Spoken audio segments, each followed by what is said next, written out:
Ada sebuah tema yang kita mau bicarakan hari ini, di keempat wilayah sama saudara ya, tentang tawar hati. Kasih tahu sama kanan kirinya, jangan tawar hati. Hatinya jangan ditawar-tawar. Ya. Ada yang hatinya bisa ditawar?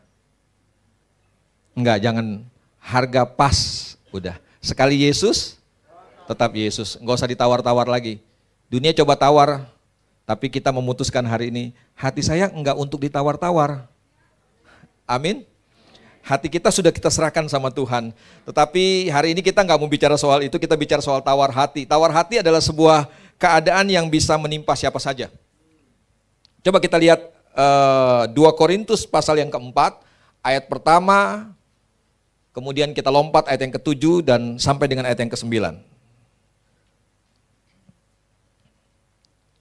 Demikian firman Tuhan, judul perikop di 2 Korintus pasal 4 ini adalah harta rohani dalam bejana tanah.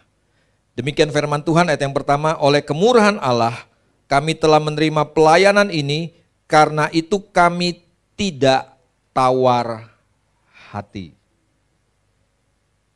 Saudara senang melayani? Tapi banyak orang yang melayani tawar hati loh jadi. Karena ternyata begini, dalam pelayanan, dalam ikut Tuhan itu semuanya nggak gampang. Coba kita lihat apa yang dialami oleh Paulus ketika dia masuk dalam pelayanan. Ayat yang ke-7 sampai dengan ayat yang ke-9, demikian firman Tuhan. Tetapi harta ini kami punya dalam bejana tanah liat, supaya nyata bahwa kekuatan yang berlimpah-limpah itu berasal dari Allah, bukan dari diri kami. Perhatikan ayat ke-8 dan ke-9, dalam segala hal, bukan cuma dalam satu hal, dalam segala hal, dalam semua aspek, dalam semua keadaan, ini yang Paulus alami, kami ditindas. Waduh. Ada yang sedang tertindas? Lari ke Komnas HAM. Enggak. Namun tidak terjepit. Apalagi? Kami habis akal. Tetapi namun tidak putus asa. Ayat yang ke-9, kami dianiaya namun tidak ditinggalkan. Kami dihempaskan namun tidak binasa. Ada 4 keadaan yang Paulus alami ketika dia memutuskan untuk masuk ke dalam pelayanan. Saudara tahu bahwa ternyata pelayanan itu enggak mudah. Ternyata ikut Tuhan itu enggak mudah. Sehingga saya katakan tadi bahwa di dalam pelayanan, dalam ikut Tuhan, banyak orang yang akhirnya begini, masih ikut Tuhan, masih melayani Tuhan, tetapi keadaannya sebenarnya di dalamnya itu udah tawar hati. Saya mau bilang bahwa tawar hati ini bukan berarti kita nggak bikin apa-apa. Lain sama orang yang hopeless, lain sama orang yang putus asa, nggak punya pengharapan. Orang yang tawar hati ini bisa masih mengerjakan sesuatu, tetapi udah nggak punya apa lagi? Udah nggak punya gairah, udah nggak punya passion di dalamnya, udah nggak punya semangat, udah nggak punya motivasi. Cuma sekedar mengerjakannya aja. Yang saya takut hari ini begini, kita yang ibadah di sini, Bapak Ibu Saudara yang ibadah di rumah, jangan-jangan begini, secara fisik, secara lahiriah kita masih ibadah. Kita masih angkat tangan, kita masih nyanyi. Tapi sebenarnya begini, di dalamnya kita udah tawar hati. Enggak ada gairah, enggak ada passion, enggak ada motivasi kita beribadah. Ada banyak suami gini loh, masih tinggal dalam pernikahan. Tetapi udah tawar hati. Ada banyak istri-istri begini, masih tinggal dalam pernikahan tapi melayani suami udah tawar hati. Saudara tahu tahun-tahun 90-90-an tuh saya SMA di Jakarta ini ada satu transportasi yang gak manusiawi, benar saudara. Saudara tahu? Hah?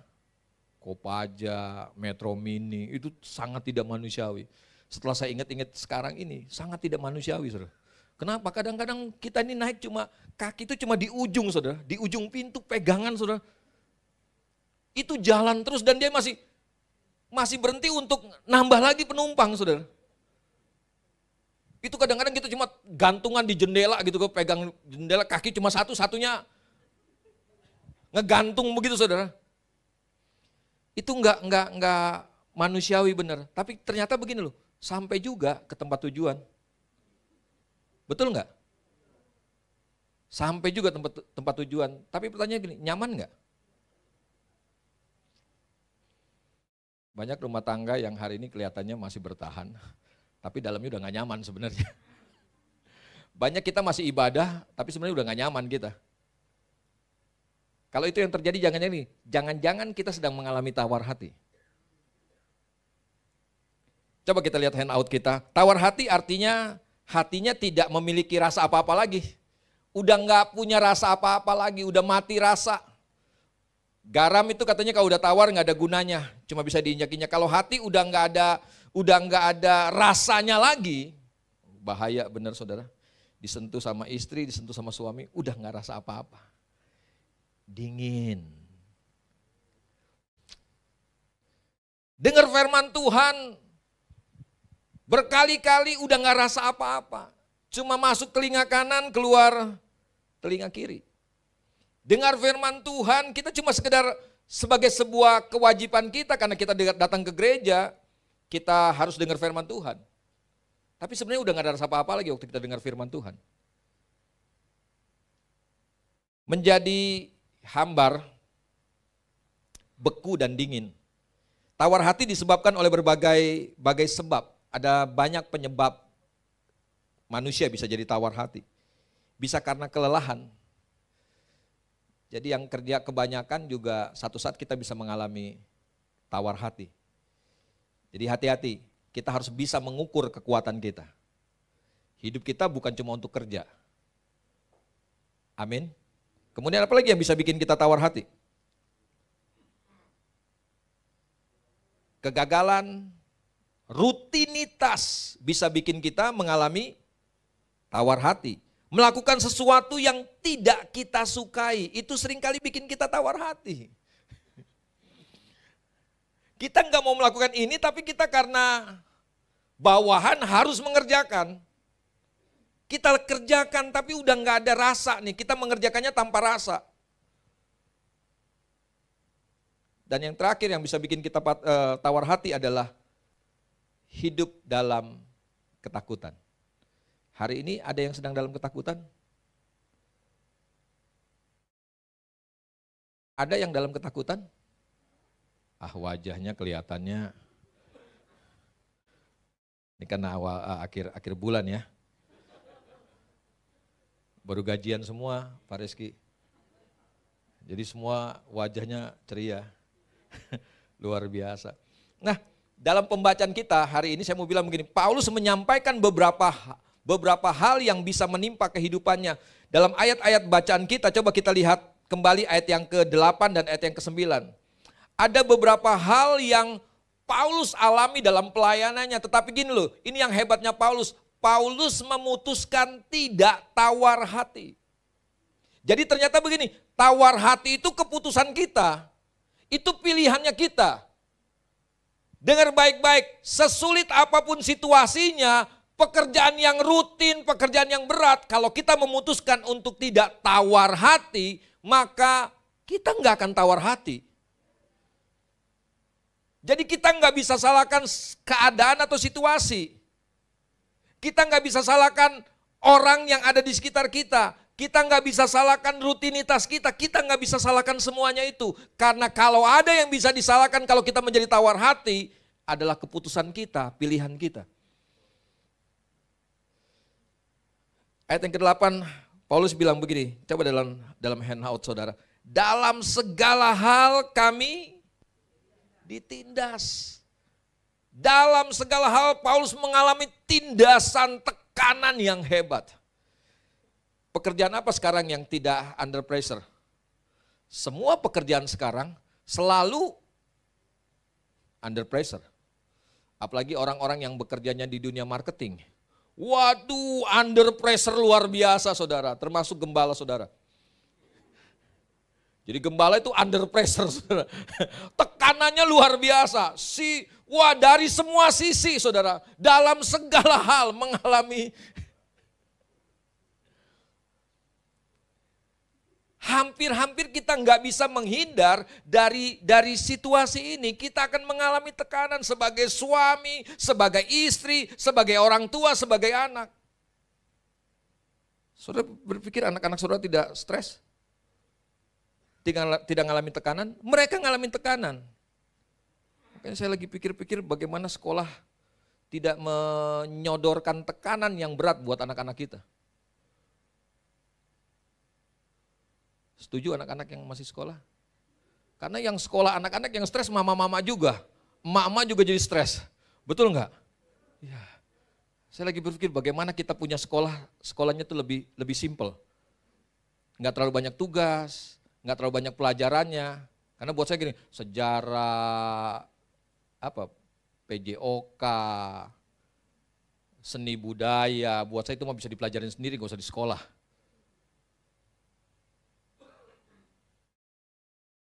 Dalam segala hal kita mengalami tekanan yang hebat.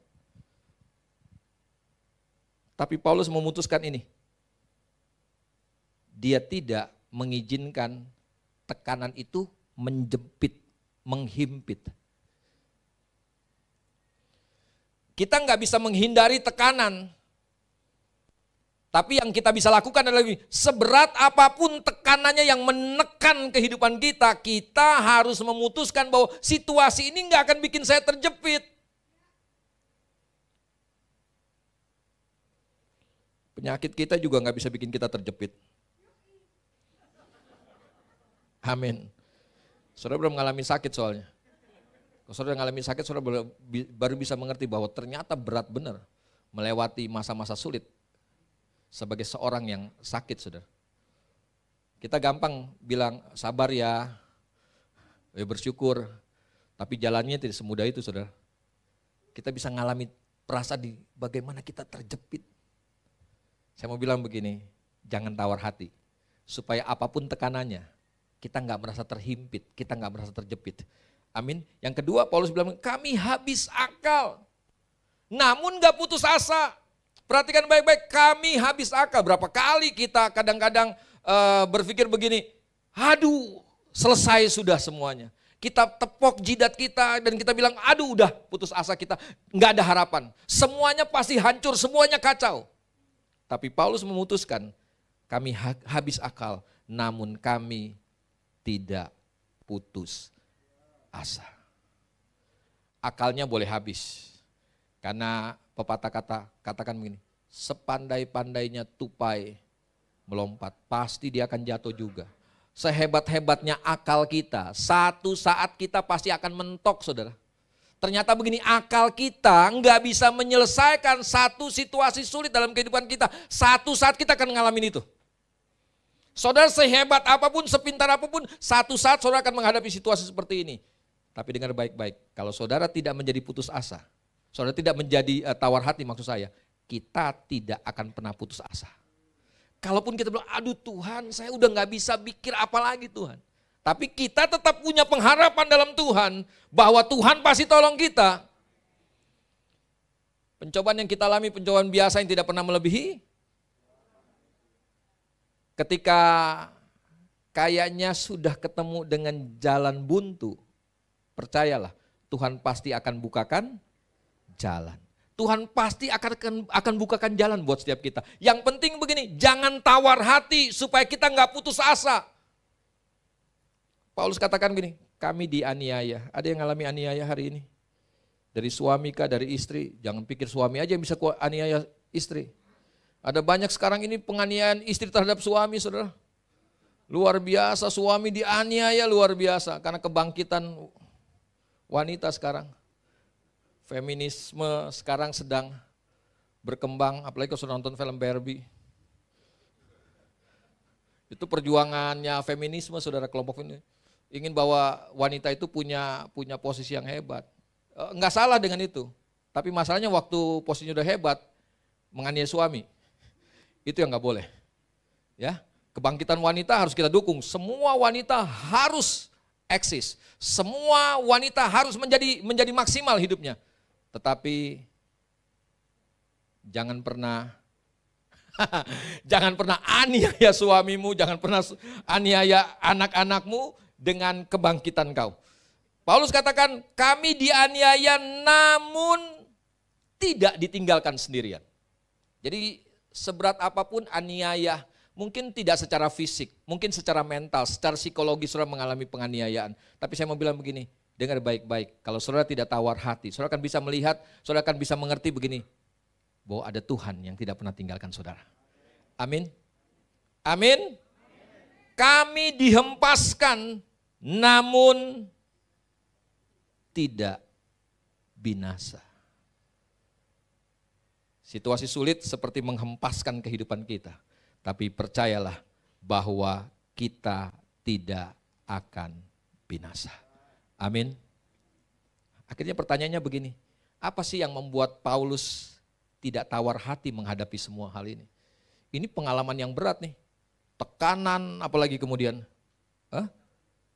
Penganiayaan, habis akal, dihempaskan. Paulus mengalami hal-hal seperti ini, tapi Paulus memutuskan enggak tawar hati. Penyebabnya apa sih? Kenapa Paulus bisa dengan kuat, dengan hebat memutuskan untuk tidak tawar hati? Coba kita lihat ayat yang pertama dari 2 Korintus pasal yang keempat. Ini penyebab yang pertama.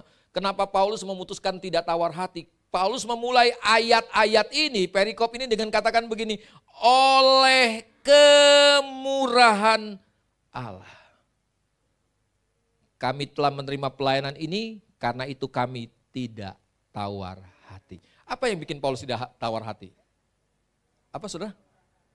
Kemurahan Tuhan. Ternyata begini, yang membuat Paulus tidak tawar hati adalah ada kasih karunia, ada kemurahan Tuhan, ada mercy buat hidup setiap kita.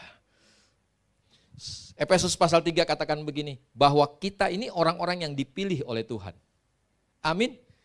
Saudara adalah orang yang dipilih sama Tuhan. Merupakan sebuah kehormatan, kebanggaan buat setiap kita ketika kita tahu begini bahwa kita dipilih. Dari sekian banyak wanita di Indonesia ini, Pak Herbert memilih Ibu Novi sebagai istrinya. Luar biasa kan? Merupakan sebuah kebanggaan atau sebuah bencana mungkin. Kebanggaan pasti buat Ibu Novi. Oh, saya dipilih sama Pak Herbert. Ada begitu banyak wanita yang lebih baik dari saya, tapi saya dipilih. Saya mau bilang begini, fakta, realita kita dipilih oleh Tuhan itu merupakan sebuah kehormatan buat setiap kita. Dan percayalah begini, waktu Tuhan pilih kita, dengar baik-baik, waktu Tuhan pilih kita, ada kasih karunia, ada anugerah, ada kemurahan Tuhan yang diberikannya buat setiap kita. Bukan untuk gagah-gagahan, bukan, kasih karunia diberikan buat setiap kita, supaya apa? Supaya kita kuat memikul banyak hal dalam kehidupan kita.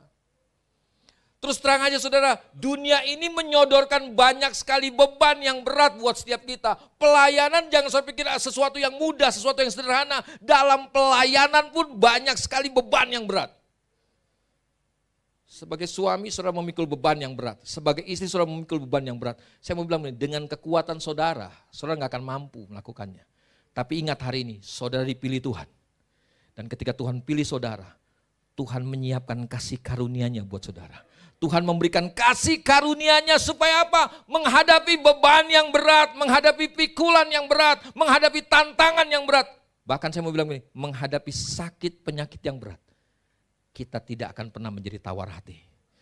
Karena kita tahu begini bahwa ada kasih karunia Tuhan yang akan memberikan saya kekuatan, kemampuan.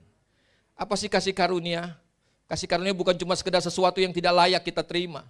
Tetapi kasih karunia juga bicara soal begini. Kekuatan yang Tuhan berikan buat setiap kita. Sehingga kita mampu memikul hal-hal yang sebelumnya nggak mampu kita pikul.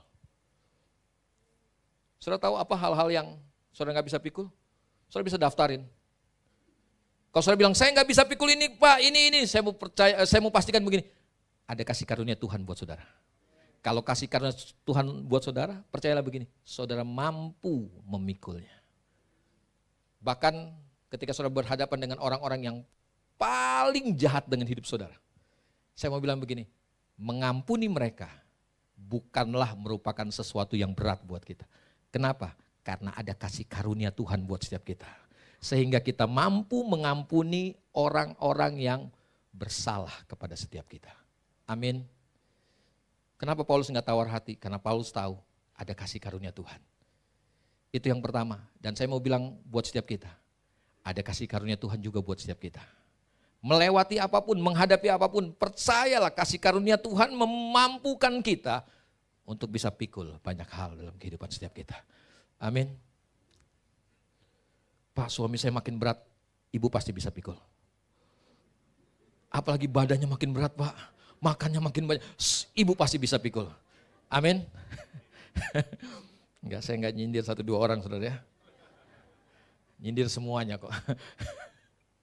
Pak, istri saya makin lama makin berat, Pak. Bapak pasti bisa pikul. Karena ada kasih karunia Tuhan buat setiap kita. Amin. Amin. Jadi jangan ambil jalan pintas, jangan jadi tawar hati. Ada kasih karunia buat setiap kita. Dan yang kedua, yang terakhir, apa yang bikin Paulus tidak tawar hati menghadapi situasi seperti ini? Ayat yang ke-7 coba kita lihat. Apa yang bikin Paulus tidak tawar hati? Ayat yang ke-7 bilang begini. Tetapi harta ini kami punyai dalam bejana tanah liat, supaya nyata bahwa kekuatan yang berlimpah-limpah itu berasal dari, bukan dari. Paulus menggambarkan kita ini seperti bejana tanah liat. Saudara tahu, sekuat apapun bejana tanah liat, yang namanya tanah liat dihempaskan pasti pecah. Enggak usah dihempaskan deh, ditekan aja, dia pasti pecah. Tapi Paulus katakan begini, bejana ini enggak akan pecah. Walaupun dia ditekan, dihempas, dianiaya, dia enggak akan pecah bejana ini.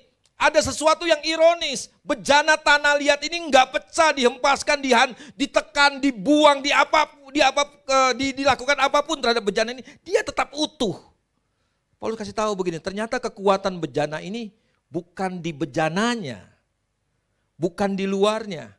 Kekuatan bejana ini bukan karena dia terbuat dari tanah yang anti hancur, enggak. Kekuatan bejana ini nyata karena apa? Karena harta yang ada di dalamnya.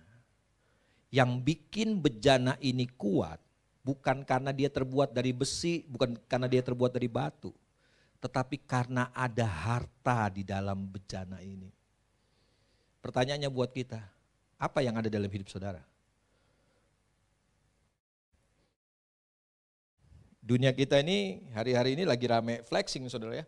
Oh, orang paling senang flexing. Nggak punya apa-apa aja, pengen flexing juga. Ya kan? Walaupun tasnya KW, tapi kita senang. Tampilkan di sosial media kita, bagaimana penampilan kita, gaya kita. Saya nggak tahu kenapa. Dengar baik-baik. Yang bikin saudara menarik itu bukan karena apa yang saudara punya. Saudara ingat cerita tentang waktu Tuhan memanggil Musa untuk membebaskan bangsa Israel. Sebelumnya singkat cerita saya mau bilang begini, Musa ketika dia menyadari bahwa umat pilihan Tuhan ada di Mesir sebagai budak, sebagai bangsa jajahan, Musa sebagai orang Ibrani terpanggil untuk menyelamatkan bangsanya. Dia lakukan sesuatu yang menurut dia bisa dia lakukan. Dia bunuh prajurit Mesir, mati saudara. Dengan kekuatannya dia bunuh. Dan hari berikutnya ada orang Israel berantem lagi. Dia bilang sama orang Israel, ngapain kamu berantem? Orang Israel bilang apa sama Musa? Siapa yang pilih kamu siapa yang angkat kamu jadi hakim di antara kami? Kamu mau bunuh kami sama seperti kamu bunuh tentara Mesir kemarin? Wah, Musa baru sadar ternyata gini, apa yang dilakukan kemarin itu ketahuan.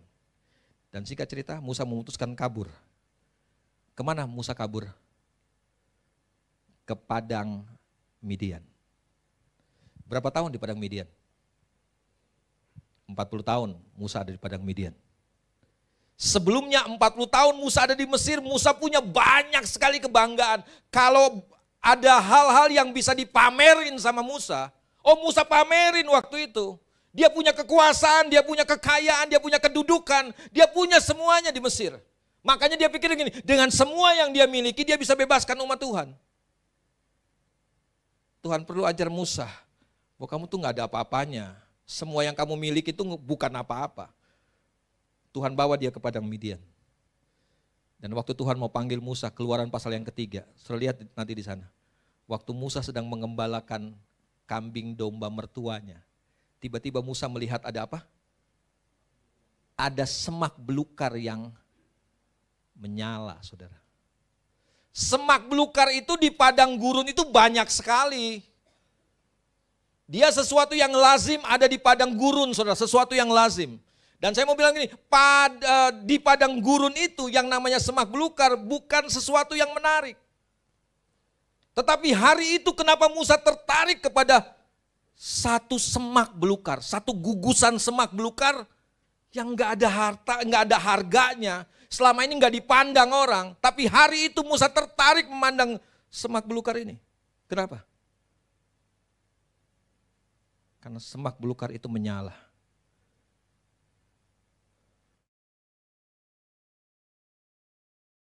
Yang bikin hidup kita menarik, bukan karena penampilan kita. Yang bikin hidup kita menarik, siapa yang ada dalam hidup kita. Itu paling penting. Yang bikin kita kuat bukan karena kita punya banyak hal dalam kehidupan kita. Yang bikin kita kuat karena apa yang ada dalam hidup kita. Siapa yang ada dalam hidup kita, itu yang penting buat kita. Kita nggak akan pernah bisa tawar hati kalau kita tahu begini, ada Tuhan yang besar dalam hidup setiap kita. Jadi yang harus kita bangun hari ini adalah sebuah keyakinan bahwa ada Tuhan yang besar dalam hidup setiap kita. Dan kalau Tuhan besar dalam hidup setiap kita, percayalah begini, segala perkara dapat kutanggung di dalam Dia yang memberi kekuatan buat setiap kita. Amin. Enggak ada hal yang jadi misteri buat setiap kita. Jadi hari ini firman Tuhan mau ajarkan buat setiap kita, pastikan harta itu ada dalam bejana tanah liat ini. Pastikan ada api yang menyala dalam semak belukar ini. Kita ini seperti semak belukar, gak ada harganya. Orang gak mau lihat hidup kita. Tapi kalau ada api yang menyala dalam hidup kita, itu yang menarik buat orang lihat kehidupan kita. Amin. Saya hari ini gak tahu persoalan apa, kesulitan apa yang sedang saudara alami. Bapak ibu saudara yang di rumah mengikuti ibadah ini, saya tidak tahu apa yang sedang saudara alami. Tapi saya percaya begini, ada Tuhan yang besar dalam hidup setiap kita. Kolose pasal yang kedua katakan begini, Kolose pasal yang pertama bilang begini, Christ in you, the hope of glory. Kristus yang ada di dalam kita, Kristus yang ada dalam kita, itu harapan yang besar buat setiap kita untuk lihat kemuliaan. Amin. Jangan lagi fokus kepada apa yang di luar. Kita terlalu sibuk dengan apa yang di luar. Penampilan luar kita, aduh luar biasa kita. Saya salut, angkat 2 jempol saya ngelihat foto-foto kita. Waduh luar biasa kita. Kita terlalu sibuk dengan apa yang di luar. Tolong hari ini perhatikan apa yang ada di dalam kita. Karena itu yang memberikan kekuatan buat setiap kita. Amin. Saudara punya kekayaan, saudara punya kekuatan, saudara punya kedudukan yang tinggi. Puji Tuhan buat semuanya itu. Tapi saya mau bilang begini, ada satu saat semua itu tidak bisa menolong kita. Tapi Tuhan yang ada dalam hidup setiap kita, Tuhan yang besar dalam hidup setiap kita, akan selalu menolong kita. Akan selalu membawa kita dari kemenangan kepada kemenangan. Dari kemuliaan kepada kemuliaan. Ingat, Kristus yang ada dalam kita membuat kita lebih dari pemenang. Kemenangan kita bukan sesuatu yang kita upayakan. Tuhan sudah berikan buat setiap kita. Kita berjuang hari ini dari kemenangan kita. Untuk melihat kemenangan demi kemenangan terjadi dalam hidup setiap kita. Mari kita tundukkan kepala. Tim Praise and Worship kita menyembah Tuhan. Untuk 1-2 menit ini kita mau sembah Dia. Kita nyanyikan sebuah pujian. Allah mengerti, Allah peduli. Terima kasih Tuhan. Terima kasih Tuhan. Oh Yesus. Banyak perkara yang tak dapat ku mengerti. Mengapakah harus terjadi di dalam kehidupan ini? Satu perkara yang ku simpan dalam hati. Tiada sesuatu pun kan terjadi tanpa Allah mengerti. Allah peduli, Allah mengerti. Allah mengerti.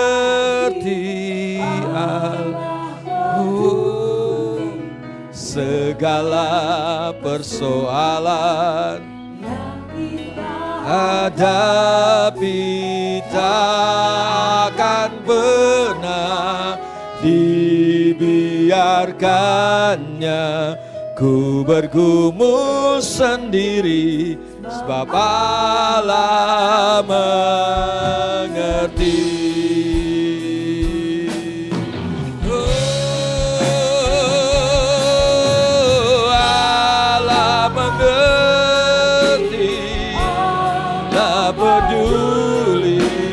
Segala persoalan yang... Mari kita bangkit berdiri Bapak Ibu Saudara.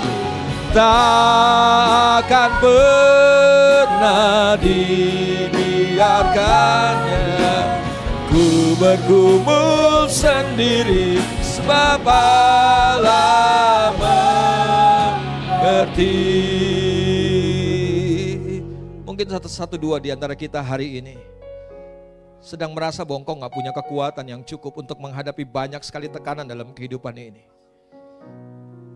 Dari firman ini saya cuma mau ingatkan begini, ada Tuhan yang besar dalam hidupmu. Kalau engkau punya Tuhan yang besar dalam hidupmu, engkau punya jaminan engkau akan berjalan dari kemenangan kepada kemenangan. Engkau punya jaminan untuk menanggung segala perkara, karena Tuhan yang besar dalam hidupmu akan berikan kekuatan kepada hidupmu. Jangan tawar hati, jangan tawar hati. Kita masih punya Tuhan yang besar. Tuhan yang tidak pernah tinggalkan kita. Mungkin hari-hari ini mata kita sibuk cari bantuan dari luar sana. Kita lupa untuk melihat apa yang ada dalam hidup kita. Mari hari ini, sementara engkau sedang berdoa, mari lihat di dalam hidupmu. Engkau punya Tuhan yang besar. Dan biarkan Tuhan yang besar itu bekerja buat hidupmu. Mengerjakan perkara-perkara yang mustahil sekalipun buat hidupmu. Dia sanggup lakukan buat hidupmu. Karena dia Allah yang mengerti. Dia Allah yang peduli. Mari kita nyanyikan pujian ini sekali lagi. Kemudian kita akan masuk dalam doa. Allah mengerti.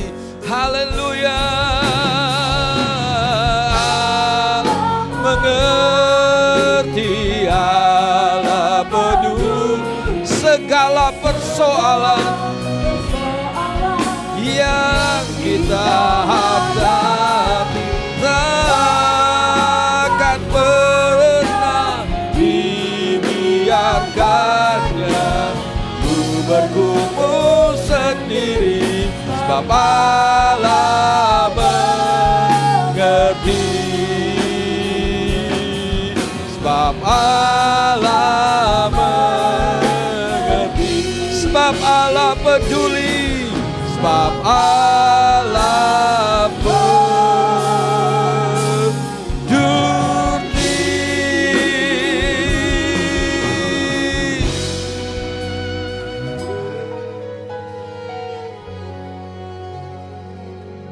Pertolongan kami datangnya dari Tuhan yang menjadikan langit dan bumi.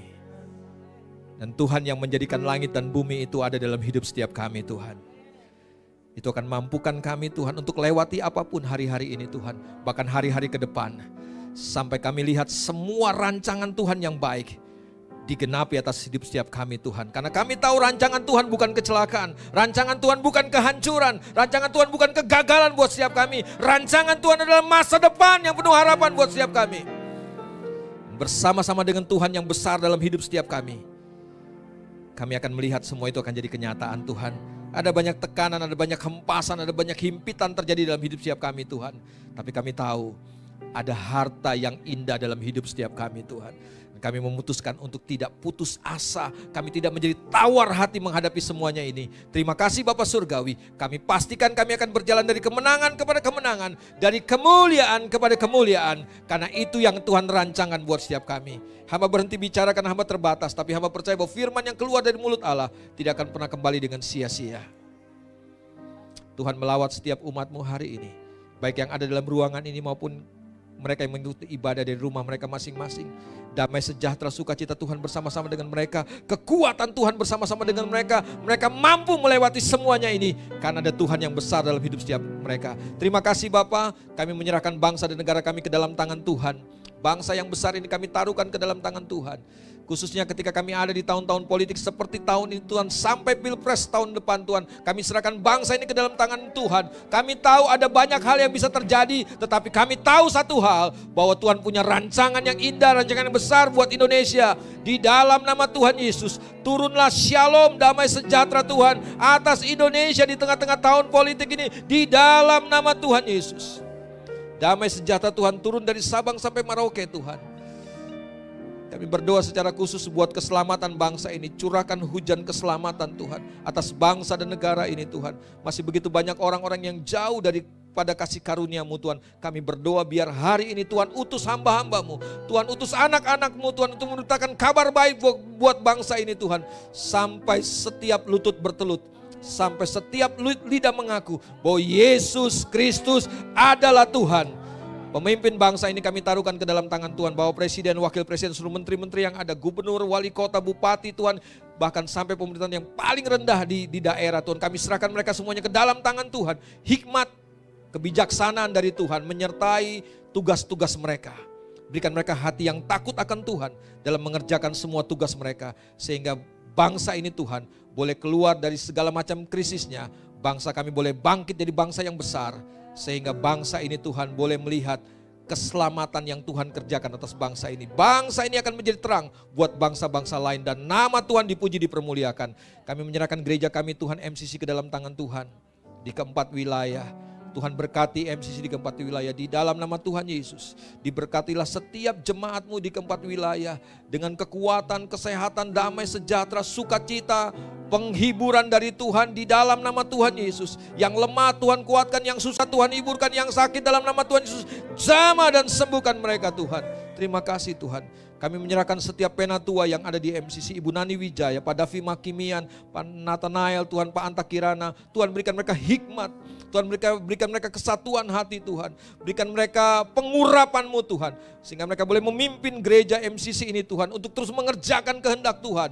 Sampai MCC jadi seperti yang Tuhan mau. Setiap gembala-gembala di keempat wilayah, tim pengembalaan Tuhan berkati mereka dengan kekuatan, kesehatan, hikmat dan pengurapan dari Tuhan. Di dalam nama Tuhan Yesus Kristus. Terima kasih Bapa Surgawi.